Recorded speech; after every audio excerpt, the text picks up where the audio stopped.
नमो आयर्याणं नमो वज्रायाणं नमो लोये सव्यसाहुणं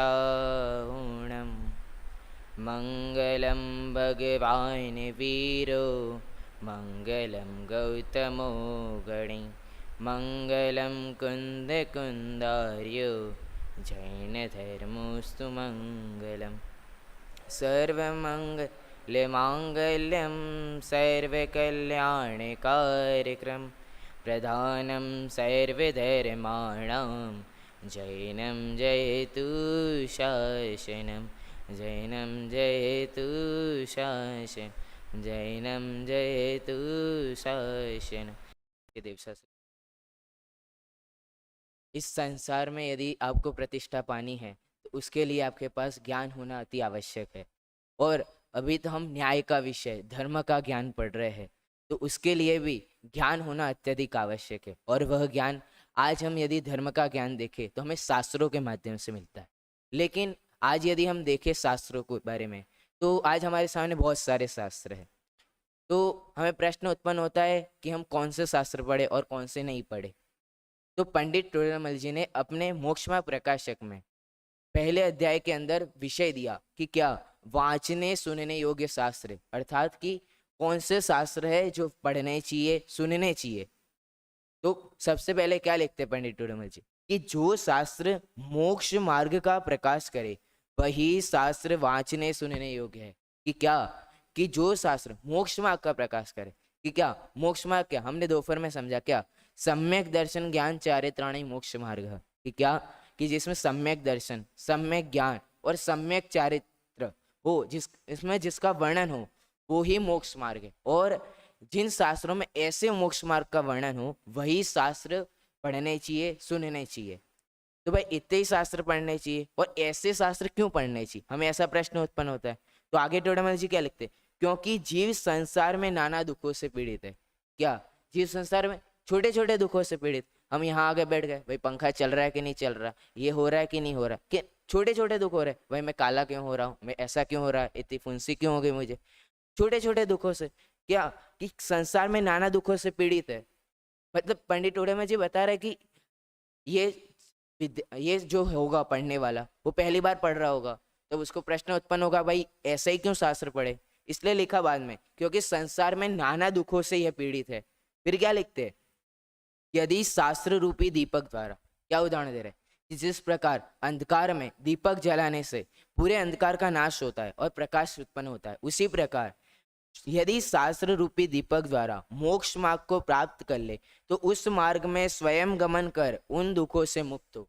कि क्या कि यदि शास्त्र रूपी दीपक है, शास्त्र रूपी क्या दीपक बताया कि यदि शास्त्र के माध्यम से हम मोक्ष मार्ग को प्राप्त कर ले तो क्या भाई हम मोक्ष मार्ग तो प्राप्त कर लेंगे, उसके बाद क्या होगा कि क्या उस मार्ग पर स्वयं गमन कर, दूसरों को नहीं कि भाई मैं तुमको बोल रहा हूँ कि भाई तुम मोक्ष मार्ग में आओ, तुम मोक्ष मार्ग में आओ, नहीं नहीं मैं तो उनको बोलूंगा कि भाई तुम मोक्ष मार्ग में आओ। तो क्या दूसरों को नहीं स्वयं गमन करना है। यदि मैं शास्त्र स्वाध्याय कर रहा हूँ, यदि शास्त्र में ऐसा वर्णन आए कि भाई इसी तरह मोक्ष मार्ग है तो मुझे आचरण करना है सबसे पहले। यदि मैं आचरण नहीं कर रहा दूसरों को कर रहा तो मुझे क्या फायदा, मुझे तो कोई फायदा नहीं है, तो फिर मैं क्यों करूं। अभी यदि यदि जो जीव ये शास्त्र पढ़कर मोक्ष मार्ग का जिसमें स्वरूप है यदि स्वयं उसमें आचरण करेगा तो क्या यदि उस मार्ग में स्वयं गमन कर उन दुखों से मुक्त हो। किन दुखों से, कि पहले बताया कि संसार में जीव नाना दुखों से, छोटे छोटे दुखों से मुक्त हो। यदि यहाँ बता रहे कि यदि आपको दुखों से मुक्त होना हो तो क्या करना होगा, सबसे पहले आपको मोक्ष मार्ग में लगना पड़ेगा। अब मोक्ष मार्ग में लगना है तो कैसे लगेंगे, कि क्या बताया जो शास्त्र रूपी दीपक द्वारा, अर्थात कि जो शास्त्र पढ़ेगा उसको मोक्ष मार्ग मिलेगा। कि क्या मतलब यहाँ पे कितनी प्रेरणाएं दे रहे, एक तो तुम्हें सबसे पहले दुखों से नष्ट होना है, अपन दुखी है, फिर क्या क्या मोक्ष मार्ग में लगना है, सुख कहाँ है क्योंकि मोक्ष में सुख ही है, हमने सबने समझाया कि भाई मोक्ष में सुख है तो मोक्ष मार्ग में लगना पड़ेगा। अब मोक्ष मार्ग के लिए क्या करें, शास्त्र स्वाध्याय करें। इसलिए तो जिनवाणी में कई बार लिखा है भाई शास्त्र स्वाध्याय करो, शास्त्र स्वाध्याय करो। इसी का कारण है कि भाई शास्त्र स्वाध्याय क्यों करें हम, कि उसी से मोक्ष होगा, उसी से दुखों की नष्ट होने वाले। इसलिए फिर आगे क्या लिखते हैं कि सो मोक्ष मार्ग एक वीतराग भाव है।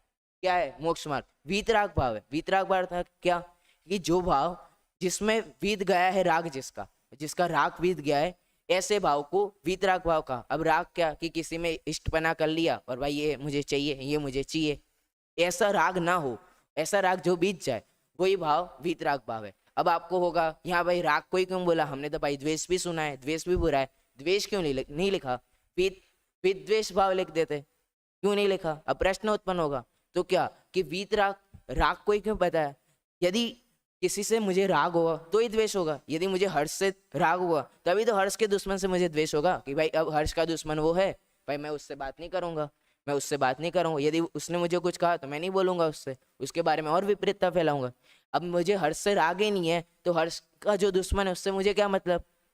अर्थात कि यदि राग की उत्पत्ति होगी तभी द्वेष की उत्पत्ति होने वाली, इसलिए कहा कि राग बीत गया, यदि राग का नाश हो गया, राग का नष्ट हो गया तो क्या द्वेष का भी अपने आप नष्ट हो रहा है। इसलिए लिखा है कि वीत राग भाव को भाव है कि जो मोक्ष मार्ग है वो कैसा है, जिसमें राग और द्वेष का नाश होने वाला है, अर्थात कि वही वीत राग भाव है। इसलिए जिन शास्त्रों में किसी प्रकार राग द्वेष मोह भावों का निषेध करके वीत राग भाव का प्रयोजन प्रकट किया हो, उन्हीं शास्त्रों को वांचना सुनना उचित है। क्या लिख रहा है कि इसलिए अब वीतराग भाव है, अब इसलिए क्या, यदि वीतराग भाव प्राप्त करना है तो जिन शास्त्रों में किसी प्रकार, अब किसी प्रकार का क्या अर्थ समझे कि जैसे हमारे शास्त्रों में का कहानियां भी है, गुणस्थान कर्म आदि कई ऐसे विषय भी है, आचरण के भी विषय है, 7 तत्व 6 द्रव्य भी विषय है। तो क्या लिखा, किसी प्रकार, अर्थात कि प्रथमान योग हो, फिर वो कर्णान योग हो, चरणान योग हो या द्रव्यान योग हो, कोई भी प्रकार से, कोई भी शैली से किसी प्रकार राग द्वेष मोह भाव का, कि क्या राग तो हमने समझ लिया कि भाई किसी से प्रीति हो रही है वो राग, द्वेष क्या किसी से मुझे दुश्मनी है, उससे मैं अब वो चीज मुझे इष्ट नहीं है और मुझसे उससे दूर होना चाहता हूँ, वो वस्तु, वो क्या हो गया, द्वेष हो गया। मोह क्या, मिथ्यात्व बताया, मोह का सामान्य अर्थ क्या समझते हैं, मिथ्यात्व। तो क्या राग द्वेष मोह भावों का निषेध करके, भावों का निषेध करना है, राग द्वेष मोह को नष्ट करना नहीं है, राग द्वेष मोह तो अपने भावों का नाश करना, अर्थात कि अपने स्वयं के अंदर भाव उत्पन्न हो रहे तो उन भावों का नष्ट करना है। कि क्या मोह राग द्वेष भावों का निषेध करके वीतराग भाव का प्रयोजन, क्या किसका प्रयोजन, वीतराग भाव का प्रयोजन, और किसी का प्रयोजन नहीं, वीतराग भाव का प्रयोजन प्रकट किया हो, उन्हीं शास्त्रों को वांचना सुनना उचित है। क्या बता दिया, कैसे शास्त्र पढ़ने हमें, जिसमें मोक्ष मार्ग का वर्णन हो। अब वो मोक्ष मार्ग कैसा होगा, वीतराग भाव वाला होगा। और वीतराग भाव कब आएंगे, कि जिसमें राग द्वेष मोह भावों का नष्ट होगा, वो ही शास्त्र, अर्थात वो नष्ट होगा तो क्या प्रयोजन होगा, किसी प्रकार मतलब क्या कि कोई भी शैली हो, लास्ट में क्या आना चाहिए उसके, कोई भी कहानी पढ़ी कि कोई भी गुणस्थान पढ़ा कि कुछ भी आए, लास्ट में क्या आना चाहिए, वीतराग प्रयोजन, ताकि वीतरागता का प्रयोजन होगा अंतिम में, तो ही वही शास्त्र वांचने सुनने योग्य, वही शास्त्र पढ़ने चाहिए, वही शास्त्र सुनने चाहिए। फिर अब बता रहे कि आपने बता दिया भाई यही शास्त्र पढ़ने लिखने चाहिए, तो भाई हम ऐसे शास्त्र पढ़े, लेकिन हम कैसे शास्त्र नहीं पढ़े, हमें ये तो पता चल गया कि भाई राग द्वेष का नाश करने वाला, मोक्ष मार्ग का होने वाला, तो भाई कैसे न कैसे, हमने ये तो जान लिया कि भाई ये करना है हमें, लेकिन हमें क्या नहीं करना है, कौन से शास्त्र नहीं पढ़ने। अब उसके लिए बता, मानो टोडामल जी को पता है कि ये पहली बार पढ़ रहा होगा तो उसको ऐसे प्रश्न उत्पन्न हो गए, उसी अब इसी को एक्सप्लेन कर सकते थे कि भाई मोह ऐसा होता है, राग ऐसा होता है, द्वेष ऐसा होता है, ऐसा मोक्ष मार्ग होता है, ऐसा होता है, ये भी एक्सप्लेन कर सकते थे। लेकिन क्या उनको पता था कि यदि कोई जीव ये पढ़ेगा अब तो उसको तुरंत प्रश्न होगा कि भाई अब हमें ये तो पढ़ना है, लेकिन कैसे शास्त्र नहीं पढ़े, जिससे हमें पता कि चले कि ये शास्त्र हमें नहीं पढ़ने और ये शास्त्र पढ़ने। तो अब उनको ऐसी शंका भी हो सकती है जो पहली बार पढ़ रहा है, और ऐसा भी हो सकता है कि वो जब पढ़ रहा हो उसके आसपास कोई हो भी नहीं विद्वान कि जो उसे बता सके। अब यदि टोडामल जी लिखते कि भाई मोह ऐसा होता है, राग ऐसा होता है, द्वेष ऐसा होता है, तो अब थोड़ी लाइन पढ़ेगा और सोचेगा अरे यार ये तो मेरे प्रश्न का निराकरण तो हो नहीं रहा, अपनी अपनी बात बता रहे टोडामल जी, तो क्या वो शास्त्र पढ़ना ही बंद कर देगा। लेकिन यहाँ क्या कि जो शास्त्र के माध्यम से मोक्ष मार्ग होगा, यदि वो शास्त्र पढ़ेगा तो मोक्ष मार्ग होगा। इसलिए क्या वो ऐसे ऐसे पंडित टोडामल जी की वही शैली है कि यदि आप वो पहली बार पढ़ रहा होगा या सबसे लास्ट में, अर्थात कि जिन्होंने धवला, समय सार, नियम सार आदि ग्रंथों का अध्ययन हो गया होगा, उसके बाद यदि पढ़ रहा होगा तो भी प्रश्न उत्पन्न हो सकता है, और नहीं भी हो सकता, ऐसा भी हो सकता है कि उसने उस शास्त्र में पढ़ा हो लेकिन ध्यान ना दिया हो। तो मतलब हर एक बिंदु आ रहा है, मतलब टोडामल जी की ऐसी शैली ऐसी है। आप पूरा मोक्ष मार्ग प्रकाशक पढ़ो, हर जगह आपको एक टॉपिक के बाद प्रश्न दिए गए प्रश्न उत्तर। फिर यदि कोई टॉपिक पढ़ रहे हो उसमें भी उसी प्रकार के क्योंकि, परंतु ऐसे शब्दों के माध्यम से निराकरण करते कि जिससे शंका अपने को उत्पन्न हो। फिर क्या लिखते भाई, कैसे शास्त्र नहीं पढ़ने, तथा जिन शास्त्रों में श्रृंगार, भोग, कुतूहल आदि का पोषण करके राग भाव कि क्या, अब कैसे शास्त्र होते हैं जिसमें श्रृंगार का वर्णन हो, भाई तुम ऐसा करो तो ऐसा होगा, तुम ये करो तो ये होगा, यहाँ पे वो कराओगे तो ऐसी प्राप्ति हो जाएगी तुम्हें, अर्थात क्या जिसमें श्रृंगार का, भोग का, फिर कुतूहल आदि कि भाई देखो उन्होंने ऐसा किया है और उनको ऐसी प्राप्ति हो गई, वो वहां गए थे तो उनको सुख की प्राप्ति हो गई, ऐसा क्या कुतूहल पैदा कर दिया भाई। हाँ भाई मैंने पढ़ा था कि उस ग्रंथ में ऐसा लिखा है कि वहां जाने से सुख उत्पन्न होता है, तो क्या मुझे कुतूहल हो जाएगा भाई वो जगह कहाँ है, पहले वो पता लगाओ, भाई मैं वो जगह पे जाऊंगा, उस जगह पे घुमाया, फिर लगता है यार सुख उत्पन्न हो रहा है कि नहीं हो रहा, कि क्या वो राग भाव हो रहा है, मोक्ष मार्ग तो आ नहीं रहा, क्या मोक्ष। अब आगे क्या लिखते हैं, क्यों पोषण करके राग भाव का, अर्थात राग हो जाता है, अब कुतूहल पैदा कर दिया तो क्या राग हो जाएगा, भाई वो चीज बहुत अच्छी जगह हो गई तभी तो वहां सुख मिल रहा है मुझे, तो क्या राग भाव का। फिर क्या लिखते हैं, हिंसा, युद्ध आदि का पोषण करके द्वेष भाव का, कि क्या ऐसी बहुत सारी पुस्तकें होती है जिसमें क्या भाई युद्ध करोगे तो तुम्हारी विजय हो गई, इनसे तुम्हें जीतना है तो ये करो, उनसे ये करना है तो युद्ध करो, लेकिन क्या शब्दों का ध्यान दो कि हिंसा युद्ध आदि का पोषण करके, ऐसा नहीं लिखा कि भाई हिंसा युद्ध का वर्णन हो तो तुम्हें द्वेष भाव होगा, क्या लिखा पोषण करके। अब ये पढ़ता है लाइन और जीव सोचता है कि भाई यार प्रथमान युग में तो ये भी बताया कि भाई इतने 56 रानियां होती है, 56,000 रानियां होती है चक्रवर्ती की, तो यार वो भी राग की बात है, तो भाई भैया शास्त्र पढ़ू कि नहीं पढ़ू। जो प्रथमान युग के आज कितने सारे ग्रंथ हैं जिसमें मुख्यतः यदि हम स्टार्टिंग का पढ़े तो उसमें राग भाव का पोषण की चर्चा, लेकिन क्या लिखा था हमने पहले क्या पढ़ा था कि प्रयोजन क्या होना चाहिए हमारा, वीतराग भाव का प्रयोजन। यदि उस शास्त्र के अंत में वो उतने सारे 56 भोग, 56,000 रानियां हैं, इतने उनका आहार ऐसा होता है, उनका भाई उनकी खीर ऐसी होती है, इन सब का वर्णन हम पढ़ते हैं तो भाई ऐसा राग भाव, लेकिन अंत में क्या वो चक्रवर्ती क्या करता है कि अंत में मुनि दशा धारण कर लेता है, 6 खंडों का राज्य होता है फिर भी मुनि दशा धारण कर रहा है, अर्थात कि राग भाव का नाश कर रहा है और मोक्ष मार्ग के ऊपर अग्रसर हो रहा है।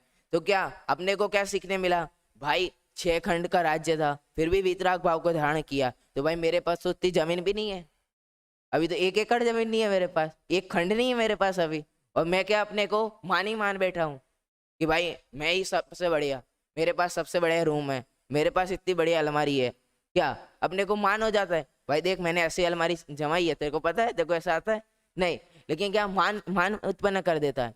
तो क्या करता है कि हाँ क्या, लेकिन उधर पे पोषण क्या किया कि भाई चक्रवर्ती था फिर भी वीतराग भाव को धारण किया, तो हमें भी ऐसे वीतराग भाव का धारण, लेकिन पोषण क्या हुआ वो हुआ। अब कोई ग्रंथ होता है हिंसा युद्ध आदि हो गया, खत्म कर दिया ग्रंथ, हो गया, तो अब क्या होगा भाई देख मुझे इससे जीतना है तो मुझे इससे लड़ाई करनी पड़ेगी, 2 जाफड़ तो माननी पड़ेगी कम से कम, तो ही मैं जीत पाऊंगा वरना नहीं जीत पाऊंगा। लेकिन यदि आपने ऐसे शास्त्र पढ़े हो कि भाई ये शास्त्र के अंत में क्या वीतराग भाव आया, तो क्या भाई यार कोई लड़ाई कर रहा है मैं शांति रखूं, भाई नहीं करना चाहिए। फिर क्या कि द्वेष, ऐसे द्वेष भाव उत्पन्न हो रहा है। फिर आगे क्या लिखते हैं, और अतत्व श्रद्धान का पोषण करके मोह भाव का प्रयोजन प्रकट किया हो, कि क्या अतत्व श्रद्धान कर दिया कि जो वस्तु जैसी है उसका जो भाव है वही तत्व है, अब जो वस्तु जैसी नहीं है उसको अलग ही बता देना, तो भाई ये ग्रंथ है वो ऐसा है, ये चीज है वो ऐसी है।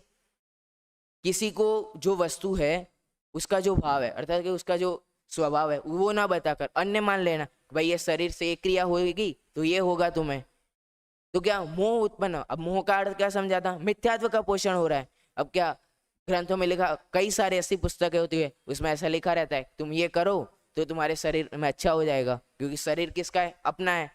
तो क्या ऐसे ग्रंथ हो गए तो क्या होगा, मोह उत्पन्न होगा, और मोह का मतलब क्या, मिथ्यात्व का पोषण होगा। लेकिन अपने को क्या करना है, जिसमें मोह राग द्वेष का नाश किया हो वही शास्त्र पढ़ना है। तो आगे क्या लिखते हैं कि मोह भाव प्रकट किया हो वो शास्त्र नहीं, क्या टोडामल जी क्या लिखते हैं, वो शास्त्र ही नहीं है। लोग क्या लिखते थे, ये ऐसा शास्त्र, ये डैश डैश शास्त्र, लेकिन क्या यहाँ क्या लिख रहे, वो शास्त्र ही नहीं है। फिर क्या लिखते, शस्त्र है, क्या है, शास्त्र नहीं है शस्त्र है।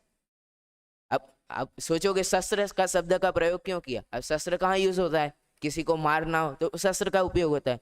तो वो कैसे शस्त्र है, वो तो पुस्तक में लिखा है, अब कागज मेरा क्या बिगाड़ लेगा।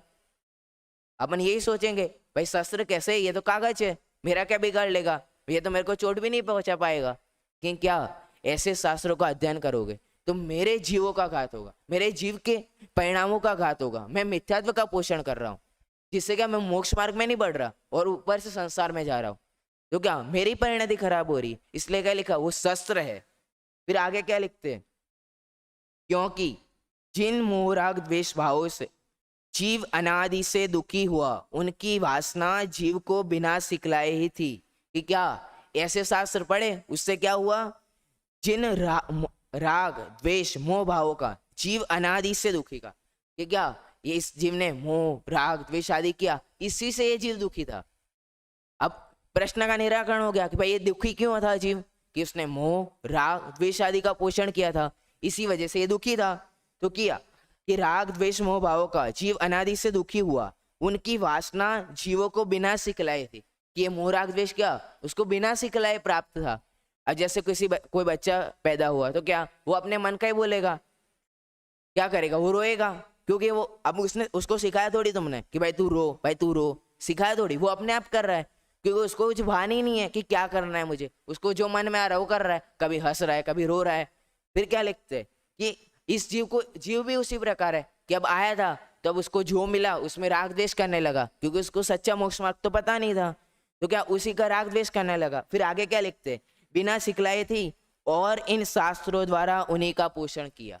कि क्या कैसे शास्त्र पढ़े, जिसमें श्रृंगार भोग कुतूहल आदि राग का पोषण हो, हिंसा आदि द्वारा द्वेष का पोषण किया हो, और तत्व श्रद्धान के माध्यम से मिथ्यात्व का पोषण किया हो। तो क्या यदि वो ऐसे शास्त्र पढ़ा और उससे क्या पोषण हो गया, भाई अब मैंने पढ़ लिया है, अब मैं वही उदाहरण ले अपन कि अब छोटा बच्चा हुआ, अब भाई उसको तो कुछ आता नहीं था और उसको भाई 1 2 3 सिखाना था अपने को, तो अब उसको मिल गई कोई गलत बुक, उसमें लिखा था 5 3 2 1, तब वो क्या बोलेगा 5 3 2 1। अपन बोलेंगे भाई 1 2 3 बोलो, तो क्या बोलेगा वो 5 3 2 1। अब उसकी क्या भूल थी कि भाई उसने गलत शास्त्र पकड़ लिया, उसको पता नहीं था और उससे क्या हो गया, अब वो ऐसा ही मानेगा। अब उसने पढ़ लिया कि भाई 5 - 3 1 होता है, तो क्या कितना भी तुम बता दो क्या बोलेगा वो 5 - 3 1 होता है, वो मानेगा ही नहीं अपनी बात। तो क्या उसी प्रकार क्या कि इन शास्त्रों द्वारा उन्हीं का पोषण हुआ कि ये जीव यहाँ पर आया और ऐसे शास्त्र पढ़े और उसी के माध्यम से मोह राग द्वेष आदि का पोषण हो गया। भला होने की क्या शिक्षा दी, क्या भला होने की कोई शिक्षा नहीं दी, मोह राग द्वेष किया, इन्हीं के माध्यम से पोषण हुआ इन शास्त्रों को पढ़ने के माध्यम, और उसी से दुखी हो रहा है। तब ऐसे शास्त्र वो पढ़ेगा तो उसका भला क्या होगा, ऊपर से वही दुख हो रहा है जो बिना सीखे था। तो क्या भला क्या हुआ, जीव का स्वभाव घात ही हुआ। कि क्या जीव का जो स्वभाव था उसका घात हुआ इस जीव को। तो फिर क्या, इसलिए ऐसे शास्त्रों को वांचना सुनना उचित नहीं है। कैसे शास्त्रों को, जिसमें मोक्ष मार्ग का वर्णन हो, कि क्या जिसमें श्रृंगार भोग कुतूहल आदि राग द्वेष मोह भाव मिथ्यात्व का पोषण किया हो, वो शास्त्र क्या वांचने सुनने योग्य नहीं है। 2 बातें बता दी, कैसे शास्त्र वांचने चाहिए और कैसे शास्त्र नहीं वांचने चाहिए। कि भाई क्या जिसमें मोह राग द्वेष आदि का नाश करके वीतराग भाव का प्रयोजन प्रकट किया हो, वो ही शास्त्र वांचने सुनने चाहिए और उसी से मोक्ष मार्ग मिलेगा। तो क्या वो शास्त्र पढ़ने चाहिए, और कैसे शास्त्र नहीं पढ़ने चाहिए, जिसमें श्रृंगार भोग कुतूहल आदि के माध्यम से राग का, हिंसा युद्ध आदि के माध्यम से द्वेष भाव का, और अतत्व के श्रद्धान के माध्यम से मोह का अर्थात कि मिथ्यात्व का पोषण किया गया। ऐसे शास्त्र ही नहीं है, टोडा में क्या लिखा, शास्त्र ही नहीं है, तो ऐसे शास्त्र को वांचने सुनने योग्य नहीं है। फिर क्या लिखते, यहाँ वांचना सुनना जिस प्रकार कहा उसी प्रकार जोड़ना सीखना सिखाना विचारना लिखाना आदि कार्य भी उपलक्षण से जान लेना। क्या यहाँ भी एक शिक्षा दे रहे कि अब कई बार कैसा लगता है ये लाइन लिखी है यार ये गलत लिखी है, इसका ऐसा होना चाहिए। नहीं नहीं भाई देख इधर लिखा है, मैं पेन से मिटा देता हूँ और मैंने जो सोचा है वो कर देता हूँ। तुम्हें क्या पता था कि उनका कुछ और कहने का अर्थ था और तुम कुछ और कह रहे हो यहाँ पर। अब मैं ऐसा यहाँ पे लिख दूं कि भाई यहाँ गमन करके उन दुखों से मुक्त नहीं होता, उसकी जगह नहीं होता लिख दो, तो ये पढ़ने वाला क्या सोचेगा कि भाई नहीं होता। तो क्या, यदि हम कोई शास्त्र पढ़ रहे हैं, अब जैसे समय सर पढ़ रहे हैं आप, और उसमें किसी ने जोड़ दिया कि भाई ऐसा है, तो आप क्या मानोगे, वैसा ही है। अब जो पढ़ने वाला होगा उसको भी राग द्वेष की उत्पत्ति होगी और तुम्हें भी उसका बंध हो रहा है। तो क्या क्या लिखा, सबसे पहले क्या लिखा, जोड़ना, क्योंकि सबसे पहले जीव क्या करता है, कुछ दिखा मैं पहले जोड़ूंगा, और कुछ बात नहीं, क्या लिखा है वो समझने की बात नहीं, भाई देख मेरे मन में यही आया मैं यही करूंगा। तो क्या, जोड़ना, सीखना, अर्थात कहीं पे ऐसा लिखा हो तो अब सीखना भी नहीं चाहिए, हमें भी 10 बार पढ़ना चाहिए भाई। हाँ, फिर परीक्षा, अपन ने क्या पढ़ा न्याय में कि भाई परीक्षा करके कोई भी बात मानो, आप परीक्षा करो भाई। हाँ, यदि मोक्ष मार्ग को प्राप्त हो रहा है तो भाई मैं हो रहा हूँ कि नहीं हो रहा हूँ, कि वो कर रहा है, भाई इसमें ऐसा लिखा है कि ये करने से सुख की उत्पत्ति होती है, तो मैं परीक्षा करूं, भाई मैं ये करके आया, सुख की उत्पत्ति हुई नहीं हुई, तो भाई मैं क्या सीखूंगा, इस चीज से ये नहीं होता। तो अर्थात क्या, सीखना भी कैसे, कि ऊपर जैसे बताया वैसे ही सीखना है। फिर क्या, सिखाना, अब किसी को सिखा रहे हो आप तो क्या सिखाओगे, श्रृंगार के बारे में बताओगे, भोग के बारे में बताओ, तो क्या होगा, ऊपर से मोह राग देश की उत्पत्ति हो रही। यदि तुम मोक्ष मार्ग के बारे में बताओगे तो ही शास्त्र है। तो क्या, सिखाना, विचारना, अर्थात कि विचारना भी कैसे, अब ऐसा लिखा है, कोई सेंटेंस लिखा है और मैं सोचूं भाई हाँ इसमें ये भोग की बात आ सकती है, इसमें ऐसा लिखा है तो मैं ऐसा, तो क्या, परिणति वही चलती है, जैसा हमने पढ़ा है वैसी ही परिणति चलती। मानो टोडामल जी कह रहे हैं कि यदि तुमने जोड़ लिया है, तुमने सीख लिया है, तुमने सिखा भी दिया है और विचार कर रहे हो तो सुधार लो। क्या, एक एक शब्द टोडामल जी के लाइन टू लाइन, अर्थात हर एक शब्द का कोई ना कोई अर्थ है। अब ऐसा लिख देते विचारना है तो कोई भी अर्थ ग्रहण कर रहे हैं, लेकिन क्या, यदि तुमने जोड़ लिया है, किसी को सिखा भी दिया है, तो क्या विचार, अब विचार कर रहे हो और यदि शास्त्र पढ़ रहे हो तो तुम्हारा विचार चेंज कर लो, भाई ऐसा नहीं है, सही गलत नहीं है, तुम जो समझ रहे हो वैसा नहीं है, कुछ अन्य है। ऐसा क्या, विचारना, फिर लिखना। आज लोग क्या, लिखना है तो भाई विचार के लिखेंगे। अब भाई मुझे लेख लिखने को दिया है भाई साहब ने, मैं क्या लिखूं लेख में, यदि मैंने लिख दिया भाई भोग, भोग का पालन करना, भोग करना चाहिए, ऐसे श्रृंगार करना चाहिए, ऐसे हिंसा करोगे, तुम युद्ध करोगे तो विजय प्राप्त कर सकोगे, तो क्या होगा, वो शास्त्र ही नहीं है, वो तुमने लेख ही नहीं लिखा, वो योग्य ही नहीं है लेख। क्या, फिर क्या, आदि कार्य भी उपलक्षण से जान लेना, कि जैसा ऊपर लक्षण कहा वैसे ही जान लेना।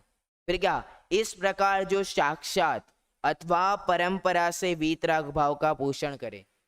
क्या, साक्षात, अब जैसे अक्षय ने शास्त्र पढ़ा समय सार, और भाई वो बहुत क्रोध करता था पहले, लेकिन अब क्रोध कम कर रहा है, उसके पीछे तो कुछ कारण होगा, पूरे दिन मेरे हिसाब से चल रहा है, भाई मैं जैसा कर रहा हूँ वैसे ही अक्षय कर रहा है, लेकिन क्या, वो भाई मैं समय सार नहीं पढ़ता था, वो समय सार पढ़ता था, और भाई पहले वो बहुत क्रोध करता था, अब क्रोध नहीं करता, तो क्या हुआ, क्रोध भाव शांत हो गए।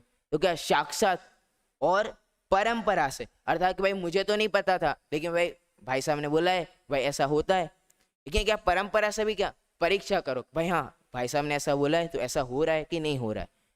तो क्या, परंपरा से वीतराग भाव का पोषण हो, भाई वीतराग भाव का पोषण हो रहा है कि नहीं हो रहा, यदि हो रहा है तो वीतराग भाव का पोषण करके ऐसे शास्त्र ही अभ्यास करने योग्य है, कि कैसे हमें जिनवाणी पढ़े कि जिसमें मोक्ष मार्ग का स्वरूप दिया हो, ऐसे ही शास्त्र पढ़ने योग्य है। लास्ट में भी मतलब एक एक शब्द बता रहे भाई तुम क्या करो, क्या कर सकते हो।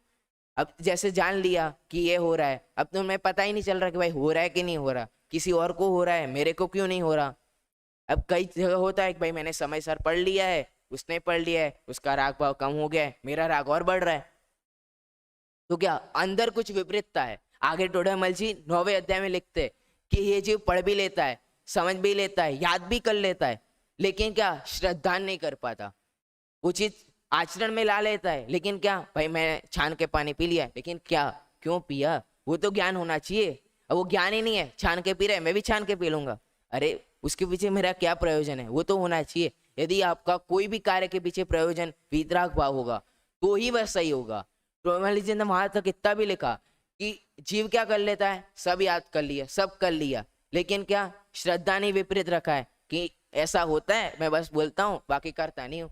अब मैंने बोल दिया कि भाई ऐसा होता है, अब मैं खुद ही अंगीकार नहीं करूँ तो, खुद ही अंगीकार नहीं किया तो, क्योंकि इसमें भी आगे लिखा है कि स्वयं गमन करेगा, स्वयं नहीं गमन किया तो नहीं होने वाला। तो हम सब भी ऐसे शास्त्रों का अध्ययन करें और उस पर स्वयं गमन करके मोक्ष मार्ग को प्राप्त करें। ऐसी मंगल।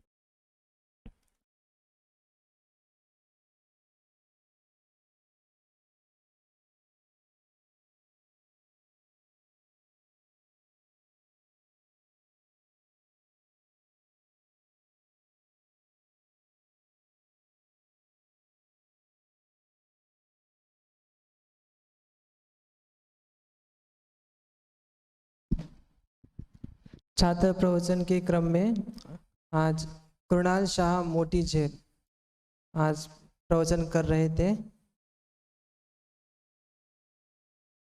प्रवचन करने की शैली बहुत अच्छी थी, आत्मविश्वास भी बहुत अच्छा लग रहा था, समझाने की शैली भी बहुत अच्छी थी। बस थोड़ा सा गति वगैरह में परिवर्तन है, वह कम कर दे। और जब अब आज विषय भी बहुत बढ़िया चूज़ भी किया, सरल विषय है और ये विषय होना भी चाहिए अपने पास, समझना भी चाहिए इस विषय को। पहले समझने के लिए आपको बार बार उस विषय को पढ़ना पड़ेगा। सभी के लिए कहना चाहता हूँ, अब जिस विषय पर प्रवचन करते हैं ना, उस विषय को कम से कम 5 बार पढ़ो, अधिक से अधिक 10 से अधिक बार पढ़ो, तो आपको विषय समझ में आएगा। कभी कभी ऐसा भी होता है कि आपने पढ़ लिया लेकिन आपको समझ में नहीं आ रहा है, तो आप किसी दूसरे से पढ़वाओ और सुनो, हो सकता है सुनने के माध्यम से समझ में आ जाएगा। इसलिए वाचने सुनने योग्य शास्त्र, फिर सीखता नहीं है सीखता है। आई फर्क समझ में? सीख एक होता है सीखता और एक होता है सीखता। तो यहाँ पर क्या लिखा था? सीखता है और सिखाता है, उसके बाद जोड़ता है ना, विचारता है। इस तरह से एक क्रम है। टोडरमल जी ने एक तरह से वो गृह कार्य दे दिया। वाचन सुनने योग्य क्या है वो तो घटा करके उन्होंने बता दिया, लेकिन उसके बाद जोड़ना, सीखना, सिखाना, विचारना, ये सब क्या दिए? ये आपको होमवर्क दिया है करने के लिए कि आप ये सब भी कर लेना। तो विषय तो बहुत अच्छा था, थोड़ा सा बताना चाहूँगा और कि आप विषय किस तरह से प्रस्तुत करना चाहते हैं। एक सामान्य सी बात है, आप जिस विषय पर प्रवचन करते हैं ना, या जो विषय आपको सामने रखना है या वक्ताओं को सुनाना है, रसलक्षण के प्रवचन आपने सुने, उसमें भाव होता है वक्ता का, भाषा होती है श्रोता की। अब जरूरी नहीं है कि भाषा मतलब मराठी भाषा, बुंदेलखंडी, हिंदी, ये भाषा होती है, नहीं। भाषा ये भी होती है कि आप उसको प्रस्तुत कर रहे हो तो किस तरह से प्रस्तुत कर रहे हो, ये भी एक भाषा होती है। तो आपका प्रस्तुतिकरण, जो आप विषय ले रहे हो, उसके पहले सामने जो बैठे श्रोता है उनके मन में जिज्ञासा करो। भाव तो आपका है ना, आपको विषय देना है, भाषा उनकी रखो कि उनको किस एंगल से समझ में आएगा। वो सारे एंगल प्रश्न के माध्यम से, शंका के माध्यम से खड़े करो। जैसे अभी वाचने सुनने योग्य शास्त्र विषय लिया है, तो जगत में शास्त्र पुस्तकें वगैरह तो काफ़ी सारे हैं, तो काफ़ी सारे हैं तो कितने सारी है, खुलासा करो। उनमें से क्या पढ़ना चाहिए, क्यों पढ़ना चाहिए, तो एक एक ऐसे पॉइंट बना करके खुलासा करो, उसकी जिज्ञासा तैयार करो, ताकि सामने वालों को विषय सुनने में रुचि उत्पन्न हो। तो ये प्रयोग आप भूमिका बनाने के लिए कर सकते हो। भूमिका में यही बनाया जाता है कि विषय वगैरह आप लोग निबंध लिखते हो, निबंध में कैसे प्रश्न उठाते हो, पहले जो विषय आपको प्रस्तुत करना है, बस उसी को यहाँ भाषा रूप देना है और उसे भूमिका के रूप में आपको प्रस्तुत करना है कि जो विषय आप प्रस्तुत कर रहे हैं उसमें क्या करना चाहिए। थोड़ा सा कोशिश करें विषय से विषयांतर नहीं हो, विषय से विषयांतर नहीं हो, बराबर विषय की लिंक बराबर चलती रहे, विषय से जुड़े रहें, उससे बाहर नहीं भटके। उसके बाद कुछ आवश्यक निर्देश भी थे। एक नॉर्मल गति है अपनी बोलने की, मंद रखें। अब प्रशिक्षण करके आए हैं, उसमें आपने बिंदु सीख लिए, न अति तीव्र स्वर में बोलना है, न अति मंद स्वर में बोलना है, मध्यम स्वर में बोलना है। यहाँ सारे श्रोता बैठे हैं, विषय को देख करके मंद स्वर में बराबर बोलना चाहिए। कुछ लोगों की ऐसी भी मेंटलिटी है कि ज़्यादा जोर से बोलने वाले ओजस्वी कहलाते हैं, तो ऐसे सोचने वाले कदाचित भ्रम पाल लेते हैं। और टोडरमल जी ने इसका इलाज भी बता दिया। भ्रम को दूर करने का इलाज क्या है? उस भ्रम को दूर करना है। तो कोई ऐसे भ्रम भी नहीं पाले कि ज़्यादा जोर से बोलना ओजस्वी कहलाता है। उसके बाद आप विषय लोगे तो विषय ऐसे विषय लो, चाहे यहाँ भी हो, अब कहीं अन्यत्र भी प्रवचन करने जाते हो, तो जो समाज में विवादित विषय होते हैं उनको आप प्रवचन में नहीं छेड़े। ये सर्वसामान्य निर्देश है, आप सभी ध्यान रखें। बिल्कुल उन विषयों को आप नहीं छेड़े, कहीं दूर दूर तक भी स्पर्श नहीं करें। कोई सामने वाला प्रश्न करता भी हो तो आपको बोलना है कि इसकी अपन चर्चा बाद में करेंगे, व्यक्तिगत करेंगे, बस विषय को ये आपको क्लोज करना है। दूसरा, आपको अगर अपनी शैली सुधारनी है तो आप अपने रिकॉर्डिंग को सुनो। शास्त्री सेकंड ईयर फाइनल वाले भी कोशिश कर सकते हैं। अगर आपको अपने प्रवचनों में सुधार करना है तो आप अपने रिकॉर्डिंग को सुनो। जो आपने आज प्रवचन किया आप उसी को सुनो। शास्त्री फाइनल वालों को, सेकंड ईयर वालों को 2 दिन मिलेगा, तो पहला दिन दोबारा सुनो, तो दूसरे दिन आपका सुधार होगा। आप देखना, कोशिश करना। ऐसे बहुत सारे ऐसे कॉमन पॉइंट हैं जो आप तैयार कर सकते हो। विषय के लिए फिर से कहना चाहूँगा, आप जो पढ़े हुए विषय हैं कोर्स के विषय, उन कोर्स के विषयों का चयन करें और उसी पर प्रवचन करें। तो आपके पढ़े हुए हैं, उस पर आपकी पकड़ भी है, आप उसी पर प्रवचन करें। अन्यत्र नया विषय लेने से या जो आप पढ़े नहीं हो वो विषय लेने से कोई यहाँ खास विद्वत्ता साबित आपकी नहीं होगी। यहाँ आप प्रैक्टिस कर रहे हैं, ये ध्यान रखें। इसके लिए आपकी जिस विषय की तैयारी है वही विषय करें। और अभी भाई साहब का प्रवचन प्रारंभ होता है।